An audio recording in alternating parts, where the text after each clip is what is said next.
भारत दुर्दशा।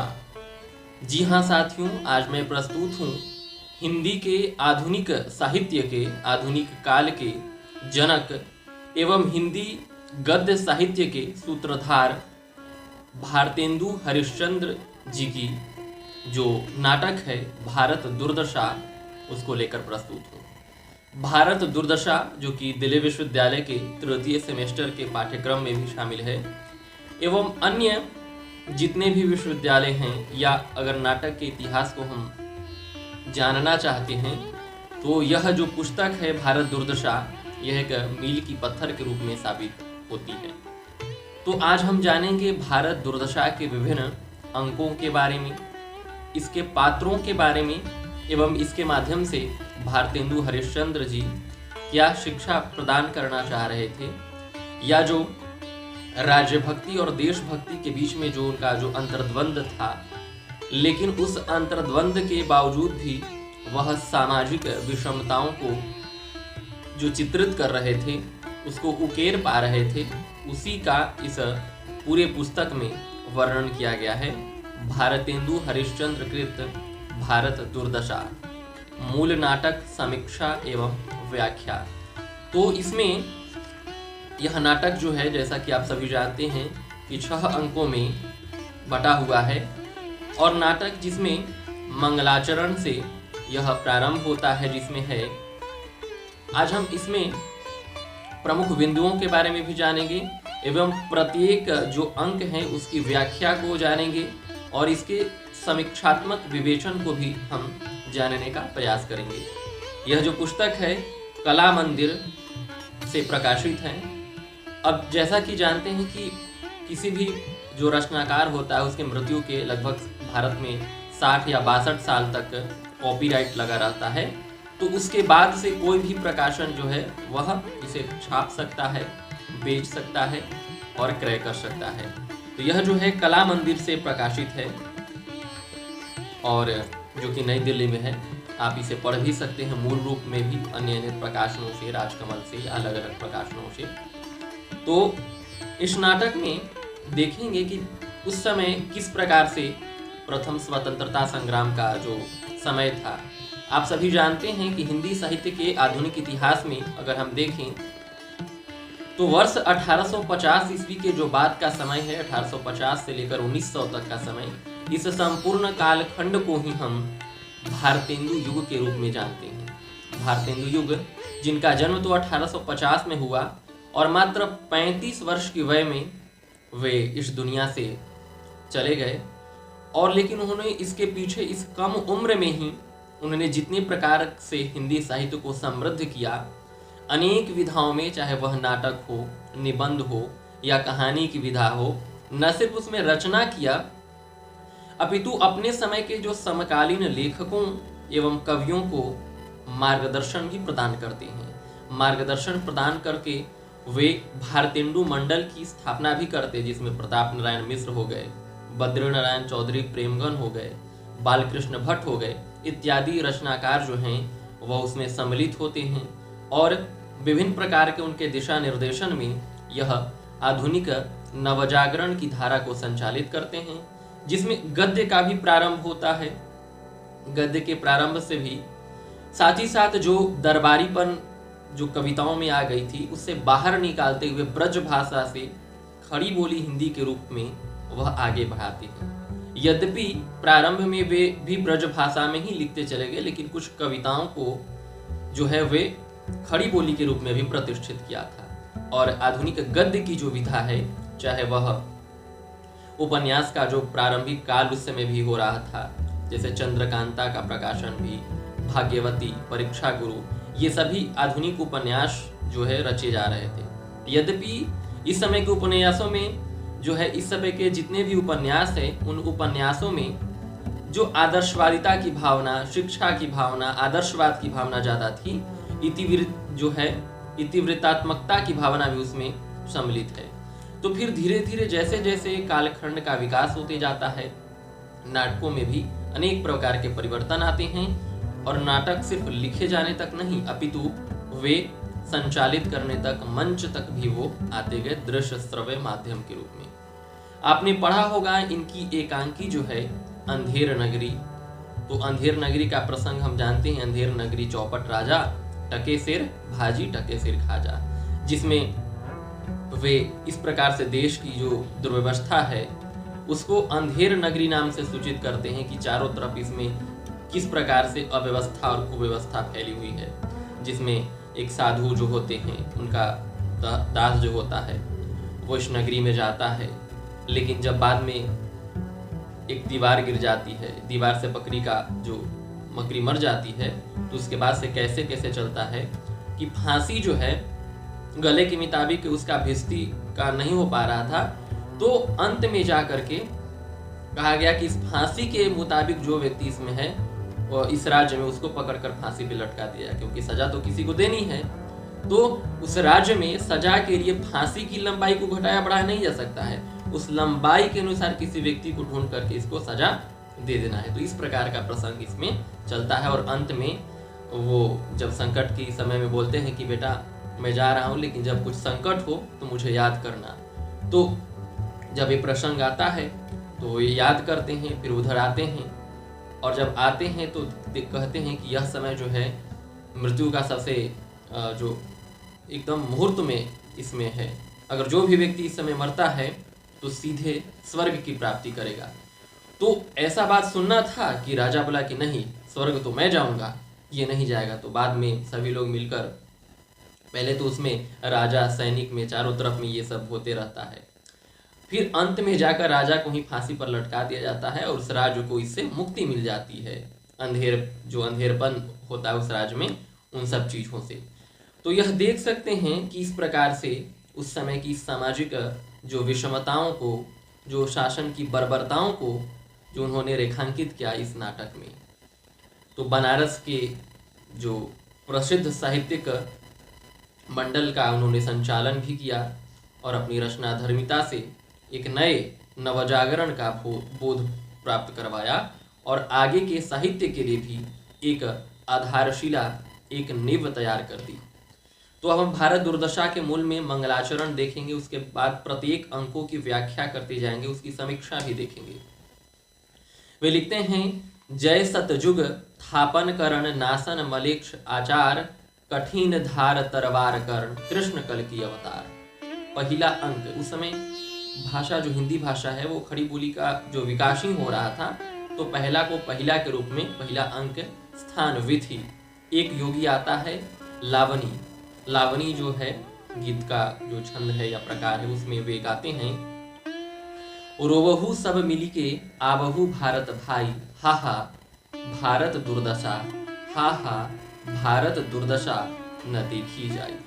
सबके पहले जेही ईश्वर धन बल दीनो, सबके पहले जेही सभ्य सभ्यता सभ्य विधाता कीनो, सबके पहले जेही रूप रंग रस भीनो, सबके पहले विद्या फल जिन गहिलीनो, अब के सबके पीछे सोई परत लखाई, हा हा भारत दुर्दशा न देखी जाई।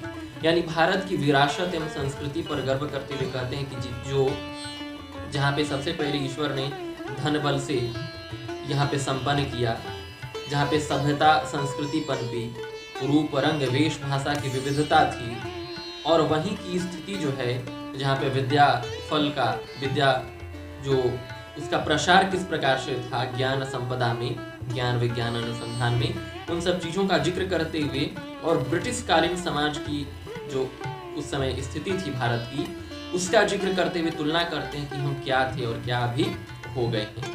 मैथिली शरण गुप्त भी आगे चलकर कहते हैं कि हम क्या थे और क्या हो गए हैं अभी, आओ मिलकर विचारे समस्याएं सभी। तो ये सभी जिक्र करते हैं, आगे है। आप इसे चाहें तो अपनी भाषा में भी ये इसकी व्याख्या कर सकते हैं। व्याख्या में आप पहले कुछ मूलभूत शब्दों को शब्दार्थ के रूप में लिख सकते हैं, बाद में जो व्याख्या की विभिन्न पद्धतियां हैं उन चीज़ों का अनुसरण करते हुए, क्योंकि अभी भी मैं विद्यार्थी हूँ तो सीखने के क्रम में हूँ, तो सीखने के क्रम में लगातार एक दूसरे से सीखेंगे तो ज़्यादा बेहतर साबित होगा।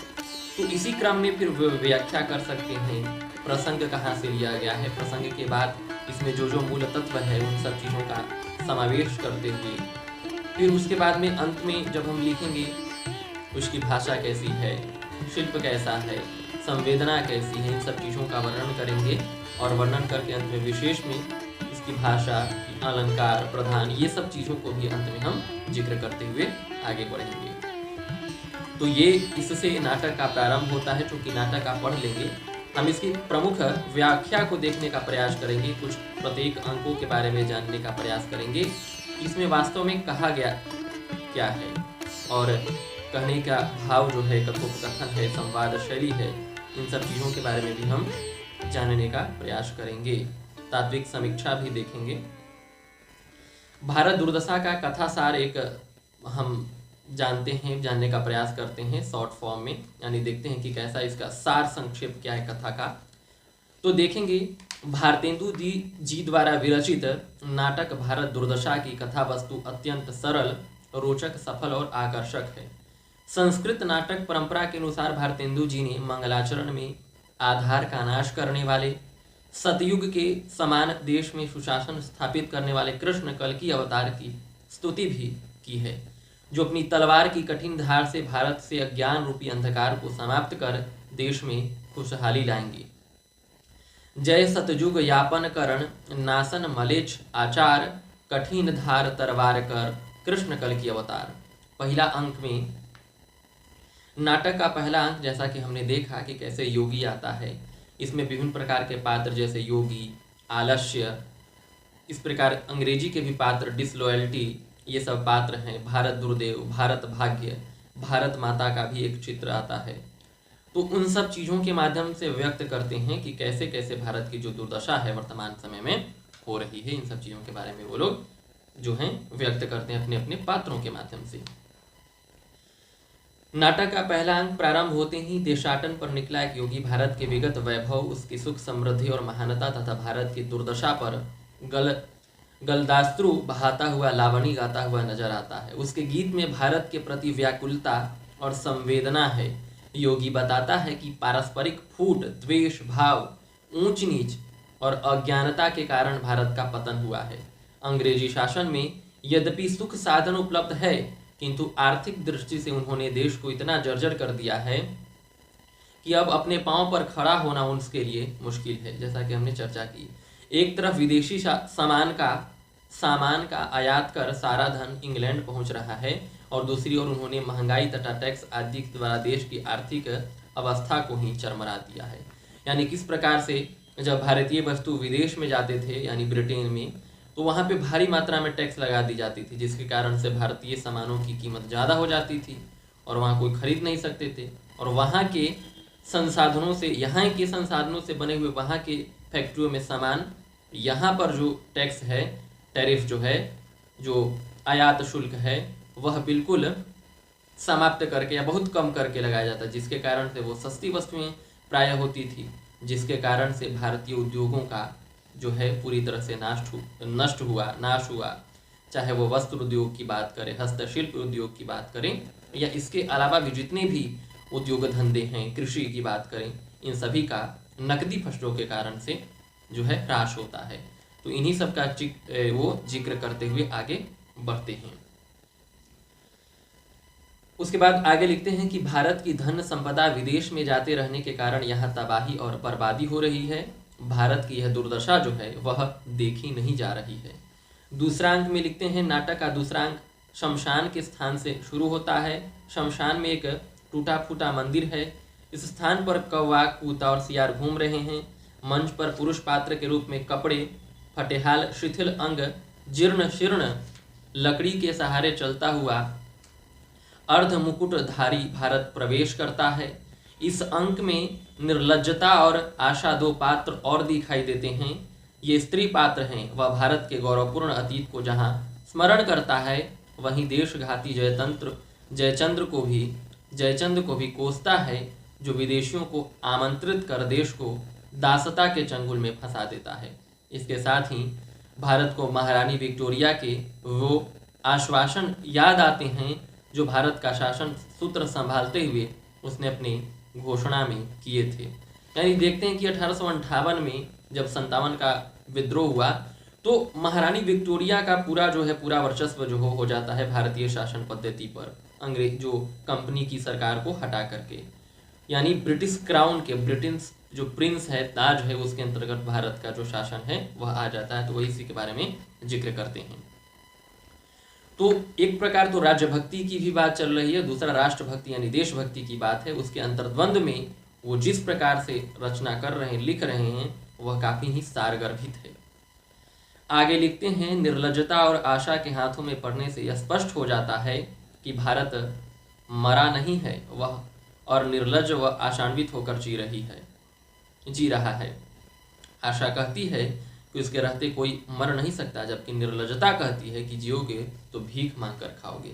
यानी अंतर्द्वंद देखते हैं पात्रों के बीच में। एक आशा है जो कि उसको जीवंत, जिंदा रखने के लिए कहती है, लेकिन निर्लज्जता है कि जियोगोते, मतलब जो जियोगे, लेकिन जब जियोगे तो निर्लज्ज भाव से जियोगे, मांग कर खाना पड़ेगा। इस तरह से जो है उसमें बात आता है। तीसरा अंक देखते हैं। तीसरे अंक में भारत दुर्देव का फौजी डेरा है। भारत दुर्देव द्वारा कौड़ी कौड़ी को मोहताज करके भारत के प्राण निकाल लेना ही उसकी प्रतिज्ञा है। महंगाई, विपरीत वर्षा यानी जो एक अतिवृष्टि का जो समावेश है, अतिवृष्टि जिस प्रकार से होता है वो, या अनावृष्टि यानी जो है बारिश न होना, अल्पवृष्टि बारिश कम होना। तो इस तरह से आपसी कलह, आलस्य, कायरता, महामारी, मदिरा, अंधकार और टैक्स उसकी फौज ही, जिसके बल पर उसने भारत को तबाह करके रख दिया है। तभी मंच पर नाचते गाते भारत दुर्देव हाथ में नंगी तलवार लिए आता है। वह बहुत निर्दयी दिखाई दे रहा है। आधा वेश वह क्रिस्तानी की धारणा किए हुए है और आधा मुसलमान का। भारत को संबोधित करता हुआ भारत दुर्देव कहता है, कहाँ गया भारत मूर्खे, जिसको अभी परमेश्वर और राजेश्वरों का भरोसा है, देखो तो अभी इसकी क्या दुर्दशा होती है। यानी किस प्रकार से वो पात्रों के माध्यम से व्यक्त करते हैं कि भारत की अभी क्या दुर्दशा होगी। नाचते गाते हुए वह भारत से कहता है, अब भारत कहाँ जाता है, ले लिया है, एक तस्सा बाकी है, अब की हाथ में वह भी साफ है। भला हमारे बिना और ऐसा कौन कर सकता है कि अंग्रेजी अमलदारी में भी हिंदू न सुधरे, लिया भी तो अंग्रेजों से अवगुण, हा हा, कुछ पढ़े मिलकर देश सुधारना चाहते हैं, हा हा, एक चने से भाड़ फाड़ेंगे। ऐसे लोगों का दमन करने को मैं जिले के हाकिमों को न हुक्म दूंगा कि इनकी डिसलॉयल्टी में पकड़ो और ऐसे लोगों को हर तरह से खारिज करके जितना जो बड़ा मेरा मित्र हो उसको उतना बड़ा मेडल और खिताब है। यानी जो जिस प्रकार से जो अंग्रेजी सरकार को समर्थन प्राप्त करेंगे तो उनको मेडल या उपाधि से नवाजे जाने का भी प्रसंग है, और जो ब्रिटिश क्राउन से किसी भी प्रकार के उनके नज़रों में गद्दारी या धोखाधड़ी करने का प्रयास की, उनको सजा दिलाने का भी बात करते हैं। हमारी पॉलिसी यानी नीति के विरुद्ध उद्योग करते हैं। मूर्ख, यह क्यों, मैं अपनी फौज कह भेज के नसब चौपट करता हूँ। भारत दुर्देव नेपथ्य की ओर देखकर सत्यानाश फौजदार को बुलाता है। नेपथ्य में ही जो आज्ञा शब्द सुनाई देता है। नेपथ्य यानी जब हम जो मंच सज्जा होती है उसके पीछे से जो आवाज़ आती है, यानी सीधे जो मंच पर नहीं, मंच के पीछे से, जैसे कि आप आकाशवाणी देखते हैं तो एक आवाज़ गूंजती है आकाश से, उसी प्रकार मंच के पीछे से जो नेपथ्य है उससे आवाज़ आती है। मंच पर सत्यानाश फौजदार नाचते हुए प्रवेश करता है और अपना परिचय देता है। भारत दुर्देव सत्यानाश फौजदार से कहता है कि देखो, अभी फौज को हुक्म दो कि सब लोग मिलकर चारों ओर से हिंदुस्तान को घेर लें। जो पहले से घेरे हैं उनके सिवा औरों को भी आज्ञा दो कि बढ़ चले। यानी किस प्रकार से पहले से आलस से ये सब घिरा हुआ है। तो इसके अलावा भी कहते हैं कि जितने चीज़ अभी बाकी है उनको भी कहो कि घेर ले और भारत को पूरी तरह से तबाह कर दे। इस पर सत्यानाश फौजदार अपनी सेना के प्रतीकात्मक पात्रों के कार्यकलापों के विषय में बताता है कि धर्म ने जनता में भ्रम पैदा कर लोगों की बुद्धि हर ली है। इससे सांप्रदायिकता को बढ़ावा मिल रहा है। ऊंच नीच और जातिवाद की जड़ें गहरी हो रही हैं। खान पान, बाल विवाह और विधवा विवाह निषेध जैसी कुरीतियां प्रचलित हो गई हैं। विदेश गमन को निषिद्ध माना जा रहा है।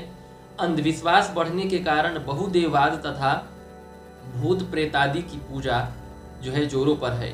वेदांत से सबको ब्रह्म बताकर लोगों को निषिद्ध, आलसी और अकर्मण्य बना दिया है। सत्यानाश फौजदार भारत दुर्देव को बताता है, महाराज वेदांत ने बड़ा ही उपकार किया। सब हिंदू ब्रह्म हो गए, किसी की इति कर्तव्यता बाकी ही न रही। ज्ञानी बनकर ईश्वर से विमुख हुए, रुक्ष हुए, अभिमानी हुए, और इसी से स्नेह शून्य हो गए। जब स्नेह ही नहीं तब देशोद्धार का प्रयत्न कहाँ। भारत दुर्देव के पूछने पर सत्यानाश फौजदार भारतीयों की संतोष व्रति पर व्यंग्य करता हुआ कहता है, महाराज फिर संतोष ने भी बड़ा काम किया, राजा प्रजा सबको अपना चेला बना लिया। अब हिंदुओं को खाने मात्र से काम, देश से कुछ काम नहीं। राजा राज न रहा, पेंशन ही सही, रोजगार न रहा, सूद ही सही, वह भी नहीं तो घर ही का सही, संतोषम परम सुखम, रोटी ही को सराह सराह के खाते हैं, उद्यम की ओर देखते ही नहीं।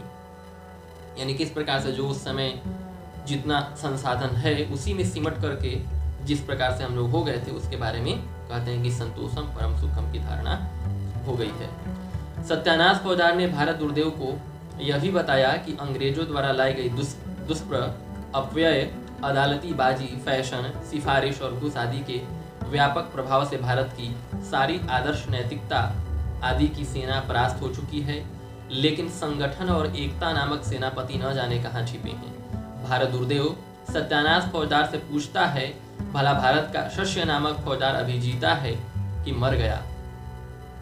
महाराज उसका बल तो आपकी अतिवृष्टि अनावृष्टि नामक फौजों ने बिल्कुल तोड़ दिया। लाही, कीड़े, टिड्डी और पाला इत्यादि सिपाहियों ने खूब ही सहायता की। बीच में नील ने नील बनकर अच्छा लंका दहन किया।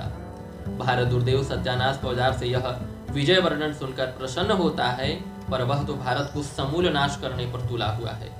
इसलिए रोग, मदिरा, अंधकार और आलस्य जैसे योद्धाओं को बुलाने का निर्देश देता है। जब वह कहता है अब उसको कहीं शरण न मिलेगी, धन बल और विद्या तीनों गई, अब किसके बल उठेगा, तभी यवनिका यानी पर्दा जो है वह गिर जाती है। जब चौथा अंक प्रारंभ होता है उसके बाद तब अंग्रेजी ढंग से कमरा सजा हुआ है, यानी अंग्रेजों को जिस प्रकार से कमरा, मेज है, अलमीरा है, इस प्रकार की जो व्यवस्था है, पुस्तकें हैं, वाइन भी कह सकते हैं, हो सकता है, तो इस प्रकार से मेजें सजी हुई हैं, कमरा सजा हुआ है, कमरे में मेज कुर्सी लगी हुई है। इस अंक में भारत दुर्देव के अतिरिक्त रोग, आलस्य, मदिरा और अंधकार पात्र भी है। चौथा अंक आरंभ होते ही ये सारे दुर्दांत योद्धा एक एक करके अपना परिचय देते मंच पर आते हैं।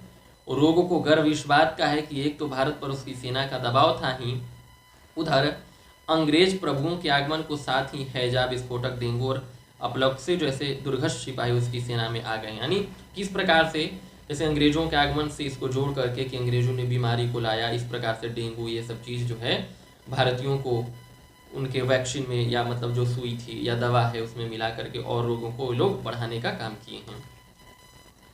आगे लिखते हैं, जब भारत दुर्देव रोग से कहता है भारत को चारों ओर से घेर लो, तो रोग कहता है महाराज भारत व मेरे प्रवेश मात्र से मर जाएगा, घेरने का कौन सा काम है। धनवंतरी और काशीराज दिवोदास का अब समय नहीं है और न सुश्रुत वाघभट चरक ही हैं।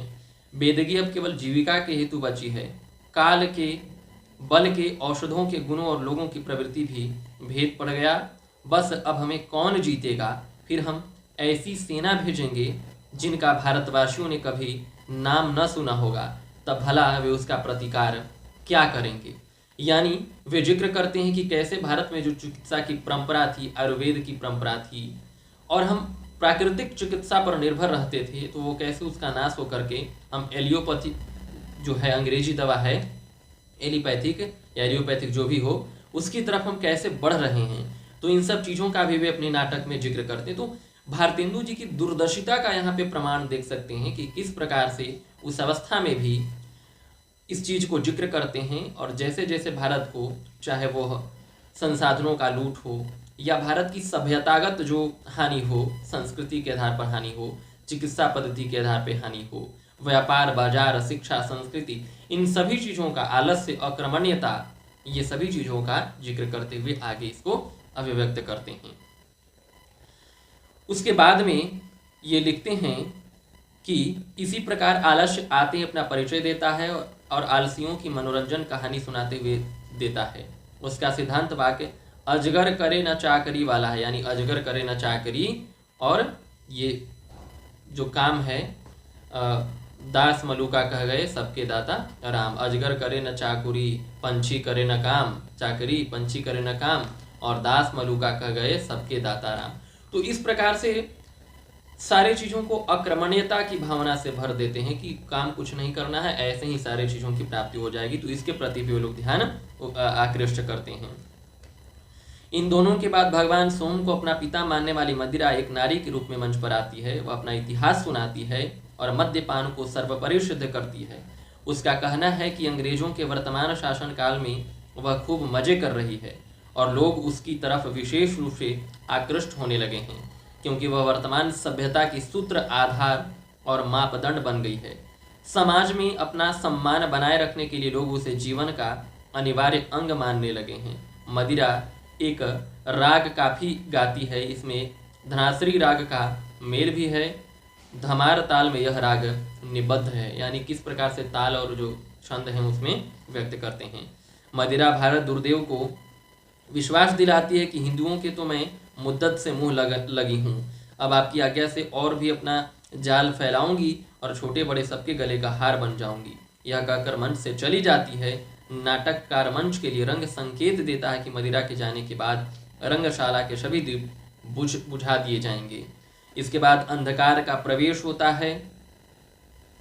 उसके मंच पर प्रवेश करते ही आंधी आने के समान शब्द सुनाई पड़ते हैं। वह गाता हुआ स्खलित नृत्य करता है और राग काफी में गाता है, यानी राग जो है उस प्रकार में गाता है।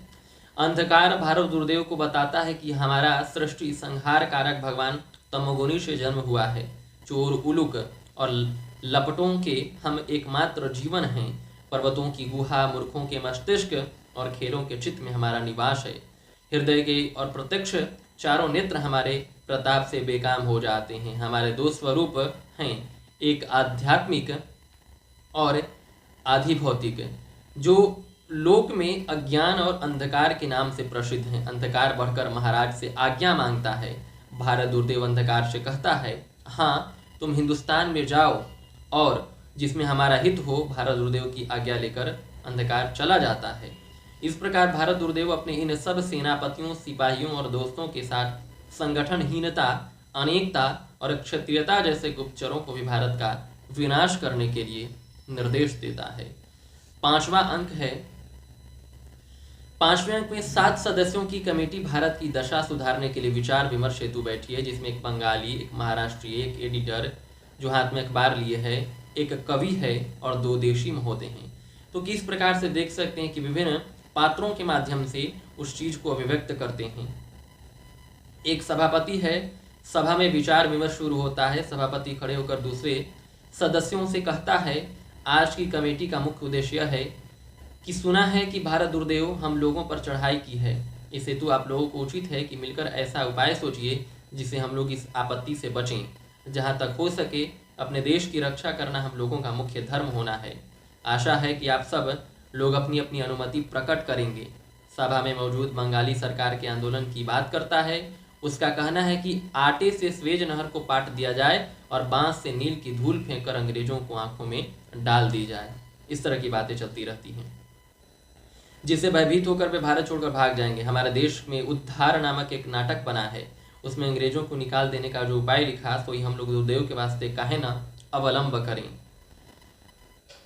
वो लिखता, 5 जन बंगाली मिलके अंग्रेजों को निकाल देगा। उसमें ए तो पिसान लेकर स्वेज नहर का नहर पाट देगा, दूसरा बांस काट काट के पीरई नामक जलयंत्र विशेष बनाएगा, तीसरा उस जल संयंत्र से अंग्रेजों की आंख में धूल और पानी डालेगा।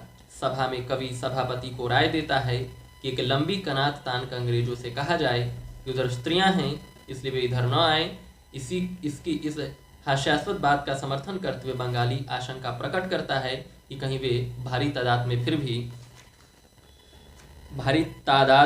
भी आ गए तो क्या होगा। सभा के अन्य देशी महोदय शासन के अफसरों का डर जताता है। संपादक महोदय अखबार में लेख लिखकर दुर्देव के सैनिकों को पछाड़ने की बात करते हैं। आप लोग नाहक कितना सोच करते हैं। हम ऐसे आर्टिकल लिखेंगे कि उसको देखते ही दुर्देव भागेगा। मराठी और एक देशी स्वदेशी वस्त्रों और अन्य वस्तुओं का उपयोग करने और विदेशी वस्तुओं के बहिष्कार का प्रस्ताव रखते हैं।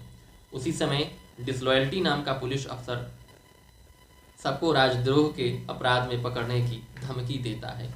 यानी आपस में वो लोग परिचर्चा करते, विभिन्न जैसे पत्रकार महोदय हैं या उसमें जितने भी पात्र हैं, ये सभी पात्र आपस में मिलकर के बातचीत करते हैं कि भारत को आज़ादी कैसे दिलाई जा सकती है या अंग्रेजों को कैसे भगाया जा सकता है।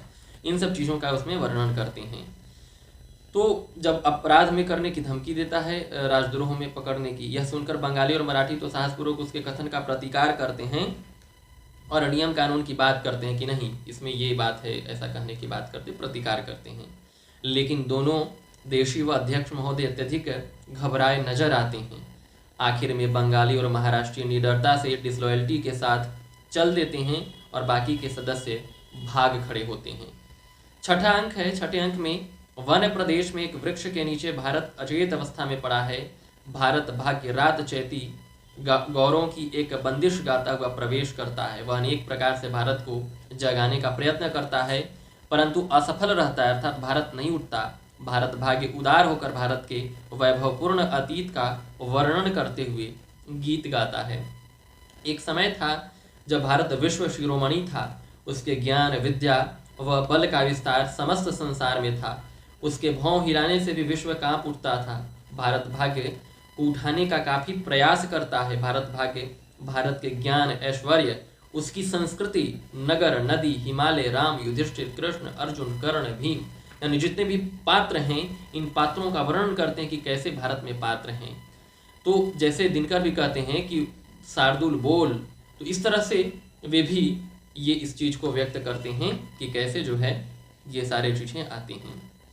इसके अतिरिक्त शुक्राचार्य, व्यास, गर्भ और धन्वंतरी, चरक, सुश्रुत जैसे पंडितों को याद करता है। गौरवपूर्ण इतिहास का वर्णन करने के बाद जब भारत भाग्य देखता है कि उसका परम मित्र भारत अभी सचेत नहीं हुआ है, यह आत्मग्लानिवश आंसू बहाते हुए जीवित रहने पर अपने आप को धिक्कारता है और रोकर कहता है कि पता नहीं आज भारत की ऐसी दशा क्यों हो गई है। विधाता उसके किस अपराध पर इतना रुष्ट है जो आज मेरा मित्र उठ ही नहीं रहा। भारत भाग्य एक बार फिर भारत को उठाने की निष्फल चेष्टा करता है, लेकिन भारत तो ऐसी मोह निद्रा में डूबा है कि लाख प्रयत्न करने पर भी नहीं उठता। इसको वर्तमान के संदर्भ से भी जोड़कर देख सकते हैं कि सोशल मीडिया के दौर में अगर इसकी प्रासंगिकता की बात करें तो किस प्रकार से लोग इसके मोह जाल में फंसे हुए हैं। उपनिवेशवाद का ही एक मानसिक रूप से गुलामी का एक रूप है जिसमें हम लोग लगातार विभिन्न प्रकार के विचारधाराओं में अपने कर्म से विमुख होकर ये सारी चीज़ों को कर रहे हैं। तो मित्र तुम ही नहीं तो मैं भी जीकर क्या करूँगा, इस तरह से प्रसंग आगे होता है। भैया मिल लो अब मैं विदा होता हूँ, भैया हाथ क्यों नहीं उठाते, मैं ऐसा बुरा हो गया कि जन भर के बस्ते मैं विदा होता हूँ। तब भला ललक कर मुझसे नहीं मिलते, मैं ऐसा ही भागा हूँ तो ऐसे भागे जीवन ही से क्या, बस या लो। और प्रायश्चित स्वरूप छाती में कटार होकर आत्महत्या कर लेता है। इस प्रकार भारत दुर्दशा नाटक का अंत जो है विषादपूर्ण स्थिति में होता है। तो अंत में भारत भाग भी अपने आप में जो है भोग करके जो कटार है और ये अपनी जीवन को समाप्त कर लेता है। तो भारतीय परंपरा में सुखांत नाटकों की जो चाहे संस्कृत नाटकों की बात करें तो इस प्रकार की प्रधानता है, लेकिन दुखांत नाटक भारतेंदु के समय से ही प्रारंभ होते गए और इस प्रकार से ये जो है इसका समापन होता है भारत दुर्दशा नाटक की। अमूमन नाटक प्रायः 3 अंकों में ही एक आदर्श के रूप में लिखी जाती है, लेकिन ये 6 अंकों में है जो कि भारत के संपूर्ण विवेचन को नए अर्थधर्मिता के साथ इसमें उकेरा गया है। इसमें भारत की तात्विक समीक्षा भी है, कथा वस्तु के बारे में, पात्र उनका चरित्र चित्रण के बारे में, संवाद, कथोपकथन, देश काल, वातावरण, भाषा शैली, इन सभी के बारे में भी आप निसंदेह पढ़ सकते हैं, इसके बारे में जान सकते हैं और नई नई चीज़ों को आत्मसात कर सकते हैं। अगर भारत दुर्दशा की तात्विक समीक्षा की बात करें तो कथा वस्तु यह राष्ट्रीयता की भावना से ओतप्रोत है। नाटक की कथा वस्तु अत्यंत रोचक, सफल और प्रभावोत्पादक है। यह नाटक जो है तत्कालीन समय की विषम परिस्थितियों को न केवल सार्थक ढंग से हस्तक्षेप करता है, वरन स्थितियों को बदलने, देश से दास्ता का जुआ उतार फेंकने की प्रेरणा देने का महत्वपूर्ण कार्य भी करता है।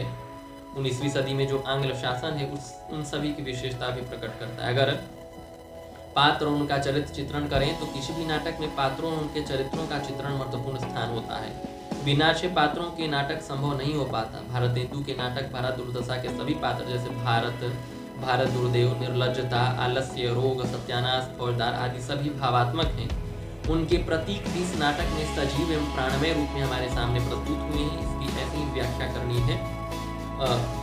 डॉक्टर गोपीनाथ तिवारी ने इस नाटक को प्रतीकात्मक नाटक की संज्ञा दी है। प्रथम अंक में लावणी के द्वारा भारत की स्थिति का वर्णन करने वाले योगी अवश्य मानव के रूप में है। भारतेंदु का यह नाटक चरित्र प्रधान है। चरित्र की दृष्टि से इस नाटक के पात्र परिवर्तनशील न होकर स्थिर है। भारतेंदु ने भारत दुर्दशा में सभ्य कमेटी के जो 7 पात्र हैं उनका चरित्र चित्रण अत्यंत सफलतापूर्वक किया गया है। भारत दुर्दशा नाटक के पात्र भारतेंदु की भावधारा के प्रतीक हैं।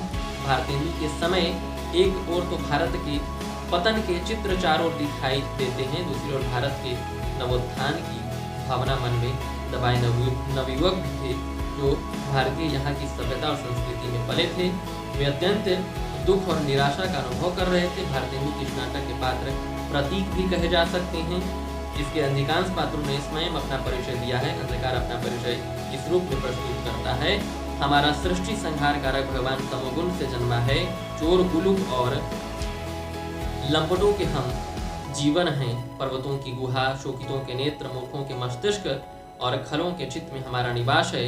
हृदय के और प्रत्यक्ष चारों नेत्र हमारे प्रताप से बेकाम भौतिक जो लोक में अज्ञान और अंधेरे के नाम से प्रसिद्ध हैं। संवाद कथोपकथन भी आप इसमें देख सकते हैं। भाषा शैली जो कि तत्सम प्रधान भी है लेकिन उतनी नहीं है। सहज शैली में भाषा अनुकूल है। अवधि और ब्रज भाषा के शब्दों का प्रयोग किया गया है। देश का वातावरण जो जान ही रहे, प्रथम स्वतंत्रता संग्राम में उसके बाद का जो समय है, उस समय में जिस प्रकार से भारतीयों को विभिन्न प्रकार के मुसीबतों का सामना करना पड़ रहा था, चाहे वो कृषि के क्षेत्र में, उद्योग के क्षेत्र में हो, उन सभी चित्रों का इसमें समावेश किया गया है। तो इस प्रकार से हमने भारत नाटक दुर्दशा के बारे में कुछ प्रमुख चीज़ों को जाना, देखा हमने कि भारतेंदु जी की रचनाशीलता, प्रभावशीलता, उस समय में किस प्रकार से इस नाटक की जो महत्ता है वह सर्वविदित है। तो इस कड़ी में आप हमारा सहयोग कीजिए, क्योंकि हम प्रत्येक पुस्तक के बारे में उसके मूल टेक्स्ट से पढ़ने का प्रयास करते हैं और उसके संदर्भ को बताने का प्रयास करते हैं। हमारी विशेष पेशकश जो है अलमीरा से झांकती किताब में।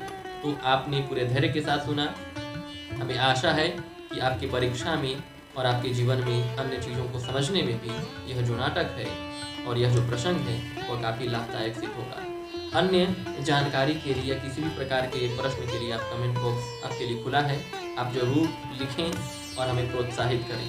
आपने पूरे धैर्य से हमें सुना, आपका बहुत बहुत धन्यवाद। और अंतिम सूचना है कि हम प्रत्येक नाटक जो भी तृतीय सेमेस्टर या अन्य सेमेस्टरों में हैं यथासंभव अपने YouTube चैनल पर डालने का प्रयास करेंगे। तो आप प्लेलिस्ट में भी देख सकते हैं, अलमीरा से झांकती प्लेलिस्ट में। बहुत बहुत धन्यवाद।